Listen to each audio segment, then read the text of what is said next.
Welcome to my channel. మీకు కనుక మా వీడియో నచ్చితే తప్పకుండా లైక్ చేయండి, షేర్ చేయండి, సబ్స్క్రైబ్ చేసుకోవడం మాత్రం అసలు మర్చిపోకండి. ఇంకా పద్మావతి విక్కీ అయితే ఇంటికి వస్తారు. అప్పటికి అను అయితే ఏడుస్తూ ఉంటుంది. ఏమైంది అని చెప్పి ఆర్య అడిగితే ఆర్యని అయితే అడుగుతాడు విక్కీ. ఇంకా ఆర్య అయితే చెప్తాడు, పాపని మురళి ఎత్తుకెళ్ళిపోయాడు అని చెప్పంగానే షాక్ అవుతారు అనమాట. ఇటు పక్కన అయితే అరవిందాన్ని బంధించి ఇప్పుడు సంతకం పెట్టకపోయావంటే ఊరుకోను అని చెప్పి బంధిస్తాడనమాట. నేను పెట్టను, ఏం చేసుకుంటావో చేసుకో అంటుంది ఇంకా అరవింద.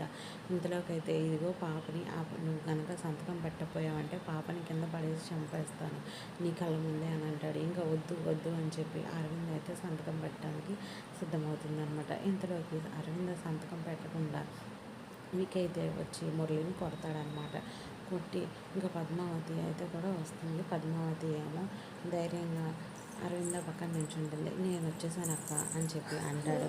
చావడానికి వచ్చావా అంటాడు మురళి. చస్తానో చంపుతానో అని విక్కీ అయితే అంటాడు. విక్కీ అయితే అని మురళితో రౌడీలతో అయితే ఫైట్ చేస్తాడు. Thank you for watching. Please like, share and subscribe.